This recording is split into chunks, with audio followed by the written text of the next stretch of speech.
I lay stretched out on the narrow love seat in my one-bedroom apartment on the north side of Milwaukee, a chipped mug of mint tea in one hand, the other draped across my forehead as if I could rub away the weight of the afternoon.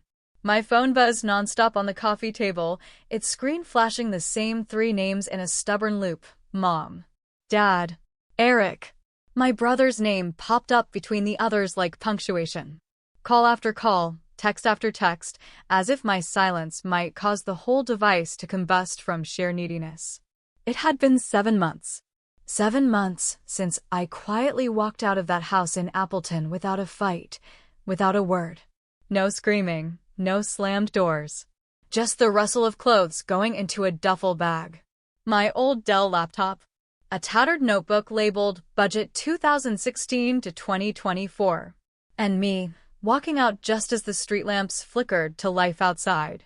No one stopped me. No one noticed. They didn't expect it from someone like me, Rachel Hargrove, the steady one. 34 years old. The fallback girl. The one who kept the lights on when Dad forgot to pay the electric bill, who covered the overdraft fees when Eric's third startup idea flopped. The one who reminded Mom when the mortgage grace period was almost up again. For over a decade, I'd been the scaffolding holding up a house that never felt like mine. Always showing up. Always fixing. Always invisible. I used to believe it made me strong, selfless, even. But now, sitting alone in this tiny apartment with its leaky faucet and mismatched chairs, I understood something sharper. I wasn't strong. I was stuck. And I had built my life around enabling a system where I was the only one running, while the rest leaned back and coasted. The phone buzzed again. I didn't check. I didn't need to. I could already hear the voice message. Rachel, how could you do this to your family? If you still love us, call us back right now. But I didn't reach for it. I didn't move. I just leaned back, closed my eyes, and felt something I hadn't felt in years: ease. Like my lungs were finally mine again. My name is Rachel Hargrove. I'm 34. I work as a senior budget advisor at a small nonprofit. I graduated with honors from the University of Wisconsin, Green Bay. I've never asked for a dime, never missed a deadline. And yet, the one time I said no just once, it was as if the whole system short-circuited. My brother Eric is 38. Dropped out of culinary school after 1 semester. Since then, he's tried being a DJ, a food truck owner, a crypto coach, and most recently, a part-time Uber driver. Each time he failed, Mom said he just needed more support. Dad said he was a visionary. And me, the one with the spreadsheet mind and a spotless record? I was the selfish one. The cold one. The one who left. I remember the day I walked out. Mom was rearranging her ceramic rooster collection. Dad had the weather on mute while checking stock prices. Eric was watching YouTube tutorials on how to make money flipping sneakers. I passed them all with my bag on my shoulder. Not one person asked where I was going. And now? Now they want me back. Because I was never a daughter or a sister, I was their safety net.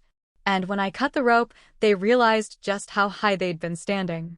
I glanced down at the phone. Still vibrating. Still buzzing. I didn't turn it off. I let it ring. Every vibration was a reminder I had finally drawn a line. For the first time in my life, I wasn't anyone's emergency contact. Freedom, I discovered, doesn't always come with fireworks or celebrations. Sometimes it comes in the quiet hum of a fridge. In the sound of nothing, no one calling your name because they need something. I started working when I was 15. Not for fun money. Not to buy new sneakers or hang out at the mall. I bussed tables at a pancake diner and walked home after closing. I knew even back then, if I didn't look out for me, no one would. And now? I finally am. I used my first real paycheck to buy a second-hand Toshiba laptop, clunky, loud, but reliable. It was the only reason I kept up with my college coursework while juggling 2 part-time jobs. No one asked if I needed help back then. No one asked if I was eating, sleeping, or even breathing most days. But when Eric needed a brand new laptop after dropping out of culinary school, no less, Mom opened a credit card without hesitation. He needs this to restart his life, she said proudly, as if failure was just another quirky stepping stone on his journey to greatness. That was the rhythm in our house. When I did everything right, it was expected. When Eric fell flat on his face, it was because he was trying. Eric's 4 years older than me, but if you looked at the way things played out at home, you'd swear I was the older sibling. He always had an excuse, always got the benefit of the doubt. When he quit his bookstore job, it was because the manager was too intense. Mom's response? No one can thrive in a toxic work environment. When he crashed the family car after forgetting to set the handbrake, Dad didn't scold him, just muttered, "Accidents happen." When I got a full scholarship to UW, Green Bay, I remember Dad barely glancing up from his tablet. Mom said, "Couldn't you have picked a school closer to home?" Eric might need the car. Later, when I landed a position at one of Milwaukee's top investment advisory firms, her reaction was just as hollow. "That's far. Who's going to drive us to doctor's appointments now?" I honestly can't remember the last time they said they were proud of me. Maybe they never have. For the longest time, I believed if I just worked harder, if I kept showing up, kept saving them from themselves, they'd eventually see me, appreciate me. But the harder I worked, the more I disappeared. I became a human ATM, not a daughter. They needed help repainting the living room? "Rachel, could you spot us a little?" Eric wanted to enroll in an online course to revive his digital art career. "Can you cover it now and we'll square it up later?" At first, I thought it was temporary, that things were just tight. So I said yes, here and there. A few hundred here for the water heater. Another 100 for Dad's gas tank. Grocery money. Internet bills. I wired it all. No thank yous. Just more asks. "This month's a little rough. Can you add a bit more?" And I did. Quietly. Without complaint. Because I taught myself that helping was loving and love meant sacrifice. But every time I made that drive back to Appleton, what I saw chipped away at me. Eric sprawled on the couch, gaming headset on. Mom in the kitchen, making his favorite enchiladas. Dad still telling the same story. My son? He won an art contest in the 5th grade. A real talent. I'm not heartless. I used to care so deeply it kept me up at night. But what I can't do anymore, what I won't do, is live in a world where effort is invisible and failure is applauded like a parade. One moment stands out. I told Mom I was finally saving up for a down payment on a condo. She looked up from her crossword and said, "A woman buying a house on her own? Aren't you worried people will think no one wants to marry you?" I didn't respond. But in that moment, something inside me clicked. I would never be enough, not because I wasn't smart or hardworking or loyal, but because in that house, Eric would always matter more. I was just a safety net they hoped would never fray. That bitter truth didn't break me. It fueled me. 6 months ago, when I walked out of their lives, I didn't yell or cry. I didn't throw accusations. I simply left, like someone who finally understood that if I didn't save myself, no one else would. It started with a single message from Mom, late one night while I was still at the office. "Rachel, we just lost power. Your dad forgot to pay the bill. Can you help? I'll pay you back tomorrow." I didn't hesitate. I sent $1,260 that night.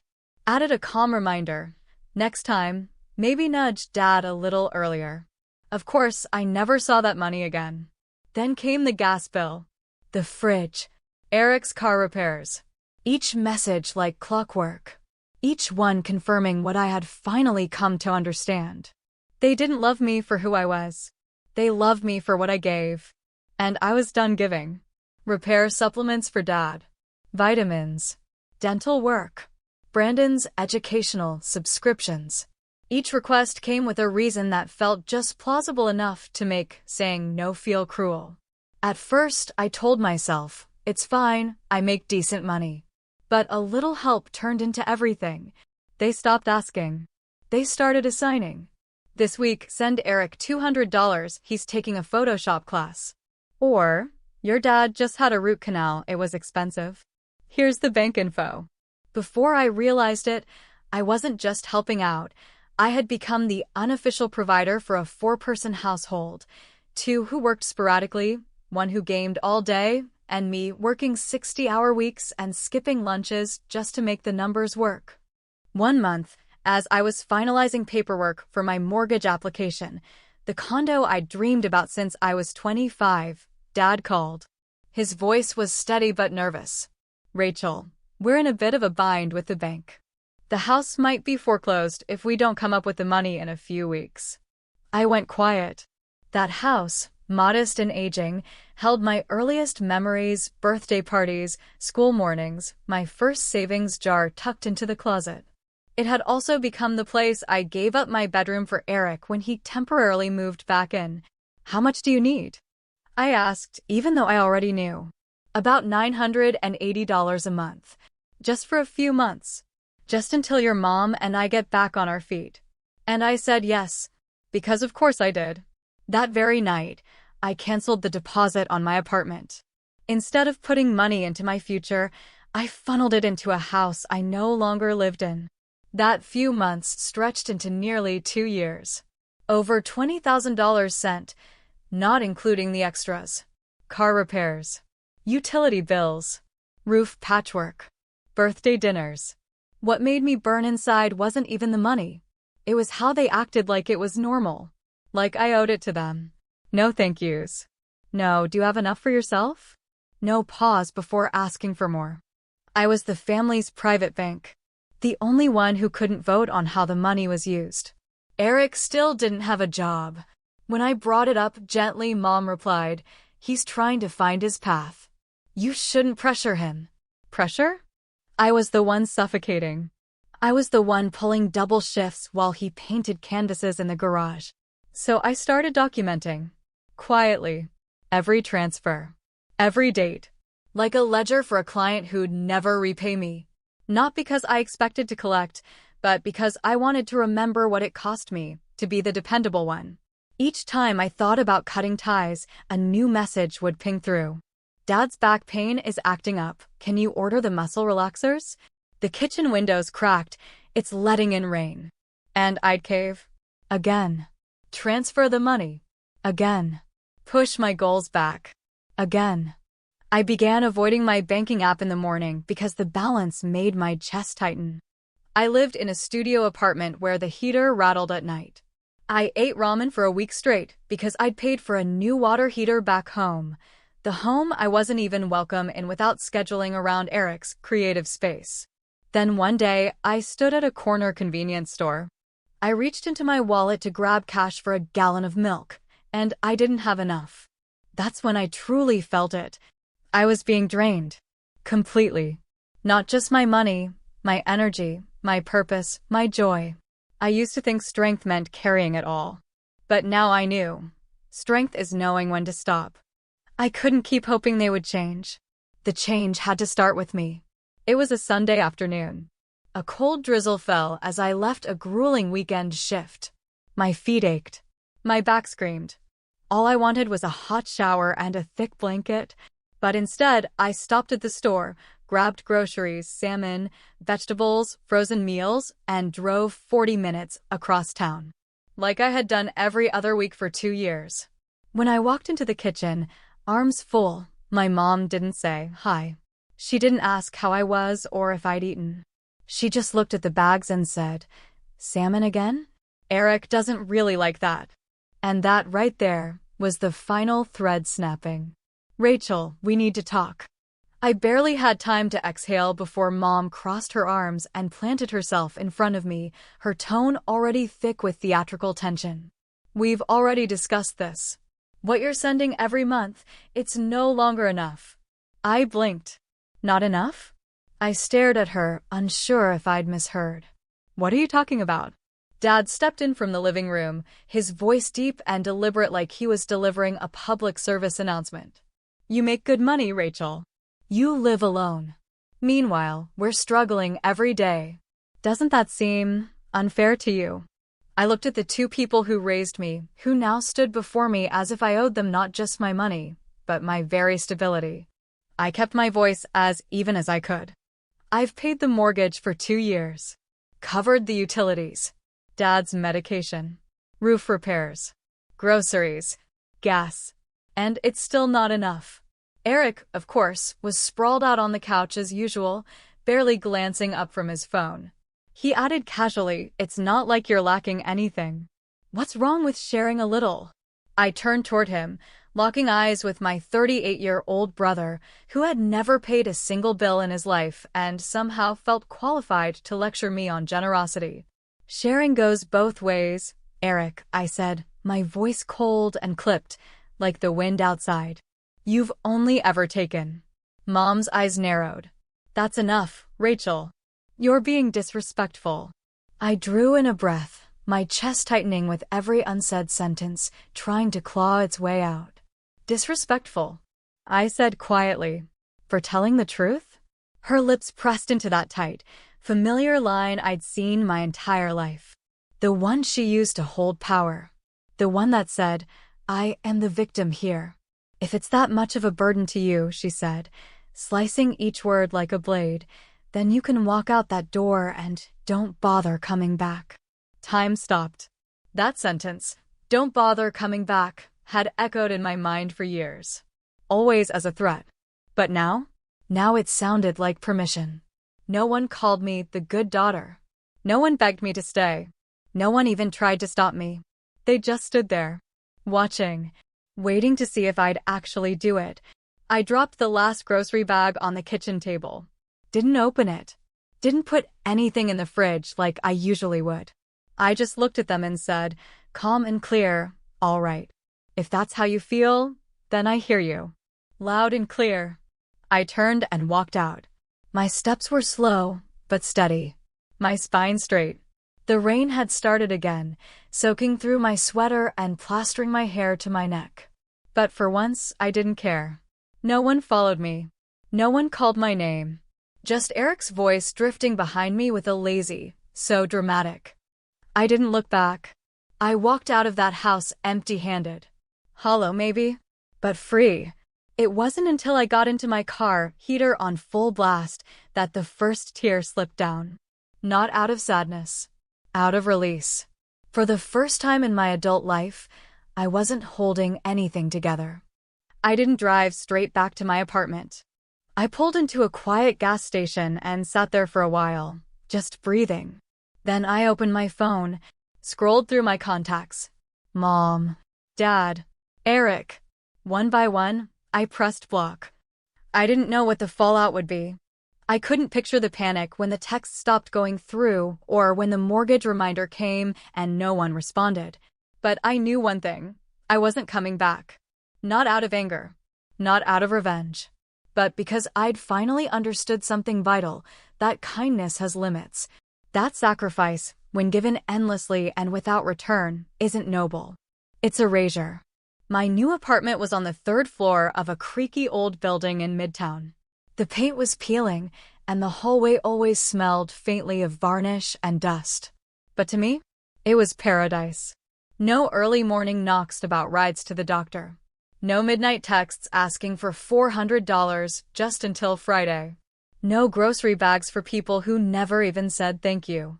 I moved in with just 2 suitcases and a worn comforter. But I also moved in with something I hadn't felt in years. Peace. Every morning, I woke up with the sun. I brewed my own coffee, opened the window, let the light pour in. No TV blasting from the living room. No guilt-tripping phone calls. Just the quiet hum of a new life I had built not for them, but finally, for me. No more complaints from Mom drifting in from the living room. No more Dad's persistent coughing from the hallway. When I came home late, I came home to quiet. Peace. I spent my weekends reading again, picking up new skills, even strolling through Lake Park with a cup of coffee in hand, not clutching my phone in panic, listening to another so-called emergency that somehow always ended in a Venmo request. I had cut the cord. No more transfers. No more bill payments. No more groceries, doctor appointments, or surprise car repairs. And little by little, my bank account started to stabilize. For the first time in years, I was building savings, real savings. Nothing fancy, but enough to make me feel steady, safe. It felt like breathing after holding your lungs tight for a decade. That peace lasted exactly 3 months. It started with a text from Mom. "Rachel, your dad got a warning letter from the bank. Something's going on. Please call me." I read it, then gently set my phone face down. Not because I didn't care, but because I knew exactly what something meant. It wasn't health. It wasn't safety. It was always about money. Sure enough, 3 days later, Dad called. "We need to talk. The house. We can't put this off any longer." I didn't answer. The next day, the calls increased. First calm, then pleading, then sharp. Mom texted, "Are you really going to abandon your parents like this?" Eric left a voicemail. "You should know this isn't a joke, Rachel. Everyone's struggling." I stayed silent. The messages kept coming, multiple a day, like they thought if they called enough, the old me would show up and clean up the mess. I changed my work number, blocked a few contacts, but I still read some of the longer messages, despite myself. Paragraphs about how different I'd become. Cold, unrecognizable. But I wasn't cold. I was healing. Then one Monday, just as I was leaving the office, my phone lit up again, Eric. I didn't answer, but this time his voicemail was different. Not pleading, not worried. It was biting. "You think you're proud of yourself now? You don't just walk away from your family because life's a little easier on your end. If Mom and Dad lose the house, that's on you." I stood there in the parking garage, keys in hand, letting his voice play 3 times. And I honestly couldn't decide whether to laugh or cry. After all the skipped meals, all the years I spent working overtime, all the thousands of dollars wired into a house I hadn't lived in since I was 23, all I got in return was blame. I opened my phone and typed out a message. "I've covered my part and yours for years. If the house falls now, maybe it's time you ask who never did anything." I stared at it, then deleted it. Because I knew no message would change how they saw me. To them, I was never really a daughter, never a sister. I was a solution. A human band-aid they could slap over every financial emergency. And when the solution stopped working, all they had left was anger. I slipped my phone into my coat pocket and walked down the sidewalk, golden leaves crunching under my shoes, the late autumn sun casting long shadows behind me. For once, I felt just a little lighter. Later that week, after finishing a meeting, I checked my phone. A new message from Dad. "Rachel, why haven't you paid the mortgage this month? The bank's pressing us now." I stood frozen in the hallway of my office building. It wasn't shock I felt, not disappointment. It was a chill, a deep, quiet cold, like being doused in a bucket of water. I stopped all support 6 months ago. No money, no conversation, nothing. And yet he messaged me as if it were just expected, like I'd forgotten, like I'd fallen behind on my own bill. But what really got under my skin wasn't the message. It was how he phrased it. "The bank's pressing us now." Us? I hadn't been part of them in months. Not since I walked out in the rain and blocked their numbers one by one. I bit my lip. My palms grew damp. My gut clenched with that old familiar twist. But this time, I wasn't going to sit in confusion. I wasn't going to wonder what was real and what was guilt. That evening, after a shower and a cup of ginger tea, I opened my laptop. I logged into the account I used to transfer the mortgage payments for 2 straight years, the one under Dad's name. I had never looked before. I always trusted that the money went where they said it would. I was their daughter. Why would they lie? Wouldn't I? Of course I'd trust them. I stared at the transaction history on the screen, each line item a receipt of sacrifice. Every mortgage payment I'd sent for 2 years, documented, exact, down to the cent.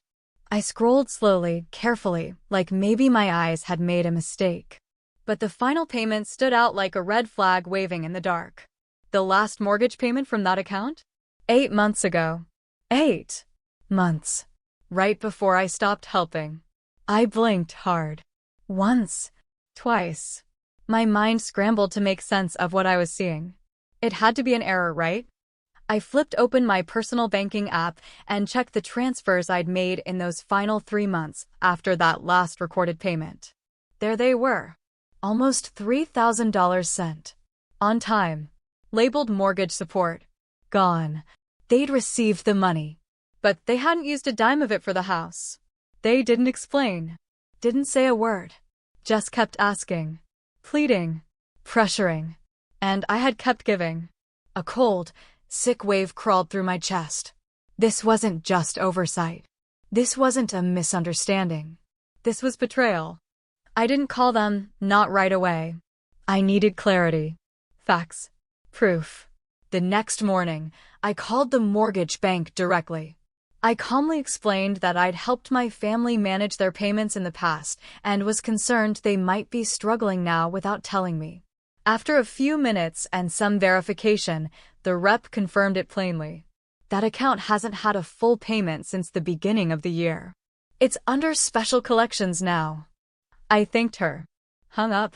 The world felt tilted, spinning off its axis. My hands shook. My breath stayed shallow. It wasn't a question anymore. It was fact. The money I'd sent hadn't gone to the mortgage. So where had it gone? I didn't sleep that night. I left the lights on and lay curled on my couch, staring at the ceiling with my heart pounding. My mind looped one question again and again. How long had they been lying to me? I thought of all the things Mom used to say. It's only temporary, honey. If it weren't for you, we'd starve. Your dad is so worried.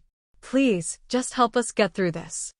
I remembered the look in Eric's eyes the night I walked out. Not regret. Not sorrow. Fear. Not fear that I was leaving, but fear that his personal safety net was drying up. Around 2 a.m., I picked up my phone and typed out a message to Dad. I just spoke with the bank. They said the mortgage is 8 months overdue. I kept sending money. So what happened? No reply. 15 minutes passed. Then the phone rang. Caller ID, Dad. I didn't answer. I just sat there, listening to the ring-tone echo in the room like a haunting melody from a chapter of my life I was finally ready to close. The second call came at 9:30. The third at 10 o'clock. My hands were cold. My chest tight. But I was calm, so calm it scared me. Not numb. Not detached. Ready. I hit answer. Rachel, it's Dad. His voice was low, stiff with guilt. So, I guess you found out about the bank. I kept my voice steady. I didn't just find out. I confirmed it. The mortgage is 8 months behind. I kept sending money. So where did it go? He hesitated. I could almost hear him forming the words before he spoke. I know you're angry, but it's not what you think. I gave a bitter smile, unseen but sharp. Not what I think.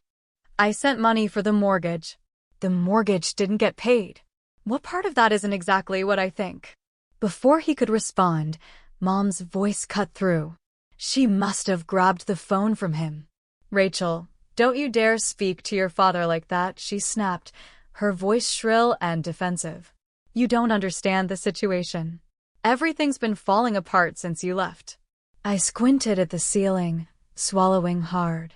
Did I leave? I asked quietly, or did things fall apart because I stopped paying for everyone to live comfortably? Her gasp was sharp. You don't speak to me like that, she hissed. I've done everything for this family. Brandon. There it was again. Eric. Always circling back to the same person. The same black hole that no one ever expected to fill on his own. And yet I was the one being scolded. Your brother lost his job. Your father's back is acting up. The house is falling apart. And you just turned your back on us. No, Mom, I said, my voice lowering, sharpening. I turned my back after you all drained every last dollar from me and still had the nerve to say it wasn't enough. I am not obligated to fund your repeated bad choices. There was a pause, a moment of stunned silence on her end. Then her voice returned, trembling, slipping into that rehearsed sob, the one I'd heard too many times before. Rachel, we're family. Families are supposed to help each other. But this time, I didn't let her take control. I didn't let her mold my guilt into another wire transfer. Help has a limit, Mom, I said, cutting through her words like frost through glass. And I've been treated like a free ATM for years. Worse than that, the money I sent wasn't even used for what you claimed. You lied to me. The silence stretched so long I thought she might have hung up. Then, Eric's voice broke in, his tone as smug and dismissive as ever. You're blowing this way out of proportion. They just need a little time. And you're acting like the whole world owes you something. I let out a quiet laugh, sharp, joyless. No, the world doesn't owe me anything. But this house? It owes me more than I ever got back. You're being selfish, he snapped. My voice dropped, cold and steady. Before? I was just stupid. Rachel, don't talk like that. Dad came back on the line. His voice was worn, quieter. We messed up, okay? But you're all we've got. We'll pay you back. I promise. I almost laughed. Almost. How many times have you promised that? I asked, not angry, just tired. Another long silence. You know, he said softly, if you don't help, we could lose the house. We're about to lose everything. I gripped the phone tightly, heart pounding, breath shallow. But my answer came out crystal clear. Then lose it. There was a gasp on the other end. He started to speak again, but I didn't let him. That's not my responsibility anymore. Rachel, you can't. Can't what? I snapped. Can't walk away after being pushed to the edge? I've carried this family for nearly a decade, while Eric sat around burning money and judging me. And now, the moment I stop, I'm the heartless one. Mom's crying started again in the background. Eric said something I didn't catch. Dad began pleading, trying to wrap it all back in guilt and desperation. But I wasn't listening anymore. Their voices echoed like fading ghosts from a world I no longer belonged to. I took a breath, slow, steady. I'm done helping. Not because I'm cruel, but because I've done more than enough. You all need to learn how to live without me. That's the only thing I'm leaving behind. And then I hung up. Not in anger. In peace. After that final call, I powered off my phone. Left it on the table. And didn't touch it for 3 days. No texts. No calls. No sobbing voicemails. Just silence. And I had never tasted silence so sweet. The next morning, I woke up early, made a cup of coffee, and stepped out onto my tiny balcony. The city slowly stirred beneath soft golden sunlight. Milwaukee's skyline always looked modest from here, old brick buildings, and the glint of Lake Michigan far off in the distance. My apartment was small. The ceilings were low. The floor creaked with every step. But it was mine. No one knocking on my door to ask for help. No one guilting me into giving up my plans, my savings, my self-respect. Freedom, it turned out, wasn't loud. It was quiet, gentle, like the first breath you take after breaking the surface of the water. But even peace has its shadows. At night, when work no longer distracted me and the rooms felt too still, I'd ask myself, did I go too far? I cut off everything: support, contact, comfort. I let the house I once saved teeter on the edge of foreclosure. I left the people who raised me to navigate their chaos alone. I used to be their backbone. Now I was the one who let go. Was I too harsh? That doubt crept in late one evening. I opened my voicemail inbox, the one I hadn't touched in a week. Mom, you'll regret this. That house means everything to me. Dad, we're out of options. If you don't help. And Eric, short and bitter, you're letting this family sink just because of your pride. I listened to everyone.